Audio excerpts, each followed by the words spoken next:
ಹಾಸನ ನಗರದ ಅಗ್ರಹಾರ ರಸ್ತೆಯಲ್ಲಿರುವ ಪಾಂಚಜನ್ಯದಲ್ಲಿ ಹಿಂದೂ ಜಾಗರಣ ವೇದಿಕೆ ಮತ್ತು ಜನಜಾಗರಣ ಟ್ರಸ್ಟ್ ಇವರ ಸಂಯುಕ್ತಾಶ್ರಯದಲ್ಲಿ ಬುಧವಾರದಂದು ಹಮ್ಮಿಕೊಳ್ಳಲಾಗಿದ್ದ ಸ್ವಯಂ ಪ್ರೇರಿತ ರಕ್ತದಾನ ಶಿಬಿರ ಯಶಸ್ವಿಯಾಗಿದೆ. ಸ್ವಯಂ ಪ್ರೇರಿತ ರಕ್ತದಾನ ಶಿಬಿರದಲ್ಲಿ ಹಿಂದೂ ಜಾಗರಣ ವೇದಿಕೆ ಮತ್ತು ಜನಜಾಗರಣ ಟ್ರಸ್ಟ್ನ ಕಾರ್ಯಕರ್ತರು ಸದಸ್ಯರು ಕಾರ್ಯಕ್ರಮದಲ್ಲಿ ಭಾಗವಹಿಸಿದರು.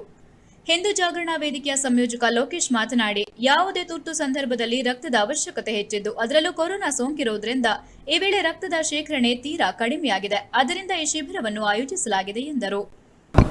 ಈ ಕೋವಿಡ್ ಇರೋದ್ರಿಂದ ಈಗ ವ್ಯಾಕ್ಸಿನೇಷನ್ ಈಗ ಕೆಲವು ಒಂದು ತಿಂಗಳಿಂದ ವ್ಯಾಕ್ಸಿನೇಷನ್ ತಗೋತಿರೋದ್ರಿಂದ 18 ವರ್ಷದ ಮೇಲ್ಪಟ್ಟವರಿಗೆ 1ನೇ ತಾರೀಕಿನಿಂದ ರಾಜ್ಯ ಸರ್ಕಾರ ವ್ಯಾಕ್ಸಿನೇಷನ್ ತಗೊಳ್ಳಲು ಅನೌನ್ಸ್ ಮಾಡಿದೆ.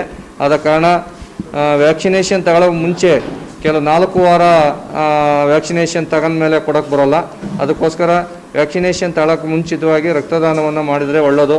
ರಕ್ತದಾನ ಮಾಡೋದು ಇಷ್ಟೇ, ನಮ್ಮ ರೋಗಿಗಳಿಗೆ ರಕ್ತದ ಕೊರತೆ ಆಗಬಾರ್ದು, ದಾನಿಗಳ ಕೊರತೆ ವ್ಯಾಕ್ಸಿನೇಷನ್ ತಗೊಂಡ್ರೆ ಕಡಿಮೆ ಆಗುತ್ತೆ ಅನ್ನೋ ಉದ್ದೇಶದಿಂದ ಹಿಂದೂ ಜಾಗರಣದ ವೇದಿಕೆ ಜಿಲ್ಲೆಯಲ್ಲಿ ಮೊದಲು ರಕ್ತದಾನ ಮಾಡಿ ಆಮೇಲೆ ವ್ಯಾಕ್ಸಿನೇಷನ್ ತಗೊಳ್ಳುವಂಥ ಕಾರ್ಯಕ್ರಮವನ್ನು ಹಮ್ಮಿಕೊಂಡಿದ್ದಾರೆ. ಡಾಕ್ಟರ್ ನಾಗಲಕ್ಷ್ಮಿ ಮಾತನಾಡಿ, ಮೇ 1ರಿಂದ 18 ವರ್ಷ ಮೇಲ್ಪಟ್ಟವರಿಗೆಲ್ಲ ಕೊರೋನಾ ಲಸಿಕೆ ಅಭಿಯಾನ ಆರಂಭವಾಗುತ್ತದೆ.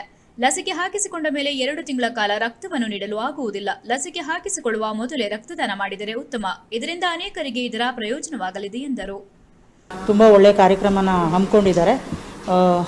ಮೇ 1ನೇ ತಾರೀಕು ಮೇಲೆ 18ರಿಂದ 45 ವರ್ಷದೊಳಗಿನ ಎಲ್ಲರಿಗೂ ವ್ಯಾಕ್ಸಿನೇಷನ್ ಕೊಡೋದ್ರಿಂದ ರಕ್ತದ ಅಭಾವ ಆಗಬಾರ್ದು ಅನ್ನೋ ಕಾರಣಕ್ಕೋಸ್ಕರ ಇವತ್ತಿನ ದಿವಸ ಒಂದು ಒಳ್ಳೆಯ ರಕ್ತದಾನ ಶಿಬಿರನ ಹಮ್ಮಿಕೊಂಡಿದ್ದಾರೆ. ಅದು ಭಾಳ ಸಂತೋಷದ ವಿಚಾರ.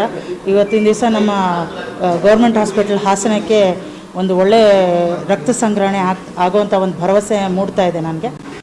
ರಕ್ತನಿಧಿ ವಿಭಾಗದ ಹಿರಿಯ ಲ್ಯಾಬೊರೇಟರಿ ಟೆಕ್ನಿಷಿಯನ್ ಶಿವಸ್ವಾಮಿ ಮಾತನಾಡಿ, ಸ್ವಯಂ ಪ್ರೇರಿತವಾಗಿ ರಕ್ತದಾನ ಮಾಡುವ ಮೂಲಕ ಮತ್ತೊಬ್ಬರ ಜೀವ ಉಳಿಸಿ ಎಂದು ಕರೆ ನೀಡಿದರು. ಹಿಂದೂ ಜಾಗರಣ ವೇದಿಕೆ ಹಾಸನದ ಪಾಂಚಜನ್ಯ ಕಾರ್ಯಾಲಯದಲ್ಲಿ ಇವತ್ತು ರಕ್ತದಾನ ಶಿಬಿರವನ್ನು ಆಯೋಜನೆ ಮಾಡಿದೆ. ಅಷ್ಟೇ ಅಲ್ಲದೆ ಇಡೀ ದೇಶಾದ್ಯಂತ RSS ಮತ್ತು ವಿಶ್ವ ಹಿಂದೂ ಪರಿಷತ್, ಹಿಂದೂ ಜಾಗರಣ ವೇದಿಕೆ, AVP ಈ ಥರ ಪರಿವಾರ ಸಂಘಟನೆಗಳು ಇಡೀ ದೇಶಾದ್ಯಂತ ಸೇವೆ ಮಾಡ್ತಿದೆ.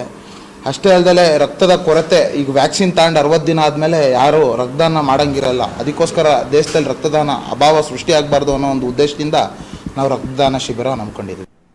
ವೇದಿಕೆ ಅನೇಕ ಕಾರ್ಯಕರ್ತರು ತಮ್ಮ ರಕ್ತವನ್ನು ದಾನ ಮಾಡುವ ಮೂಲಕ ಇಂತಹ ಸಂಕಷ್ಟದ ಸಮಯದಲ್ಲಿ ತಮ್ಮ ಮಾನವೀಯತೆಯನ್ನು ಮೆರೆದಿದ್ದಾರೆ.